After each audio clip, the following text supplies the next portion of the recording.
Hi, I'm Jacinta, but you can call me Squin. I am 36 years old, 36, and I'm an occupational therapist by day, and I currently live in Erina in New South Wales on the Central Coast. My hobbies, well, I'm a big basketball head, so I'm not too sure if that's now more a hobby and more of a lifestyle than anything else, but I also commentate the NBL 1 competition, and I also co-host a podcast about women's basketball called Shooting the Breeze.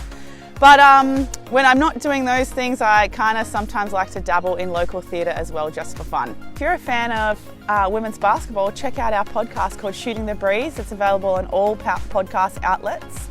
The best thing about the Central Coast, without sounding too cliche, is probably the beaches. I think my best friends would describe me as, well, one of my best friends has described me as loyal before, and I like to agree with that. I think I'm a very loyal person, but if I feel like my loyalty has been betrayed or exploited, then you cut.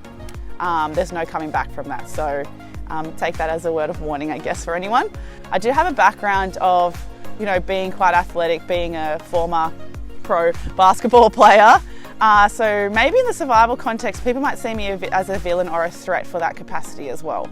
The top of my list was Europe. I was due to do a 3-month trip of Europe in 2020 and obviously couldn't go.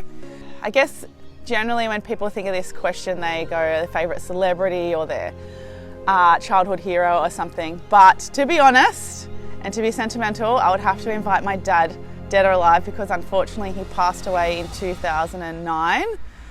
Make sure I get that right.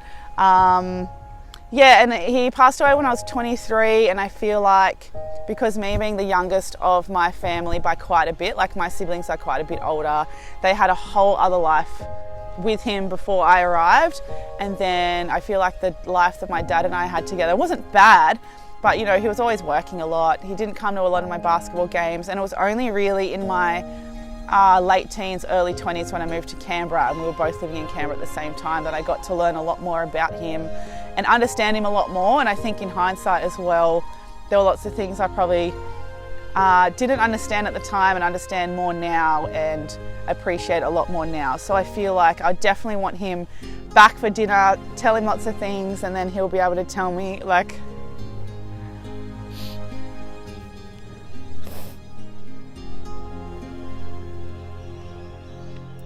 oh, I knew that'd be hard.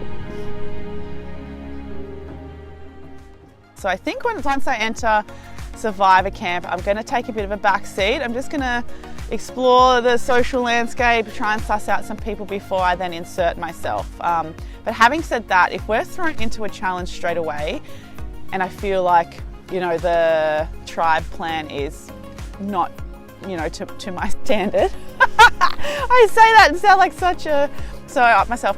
But if I feel like there's some room for improvement, I will be assertive and say, hey, how about we do this? I think I am a natural leader in a sense that I feel like I have pretty sound judgment skills, pretty good problem solving skills, but I've definitely developed the skill, or maybe it's something I've weirdly always have, of just being able to speak up for myself. And especially be able to speak up and advocate for others. I think I'll be perceived more as a hero. I'm hoping that I'll be perceived more as a hero, because I do have the plan of going in, playing a fair game, lifting my teammates, encouraging my teammates. I would like to be remembered for, after my season in Survivor Canberra, for being fair, but also not taking things too seriously. Like, I think we have to remember that these experiences are down, you still have to take the fun out of it. And you can take the fun from experiences like this, by your worth ethic and being competitive. But also just putting a bit of personality into the competition, like having a joke, mucking around, forming like meaningful and deep connections with other people for what's going to be a very short and very unique experience.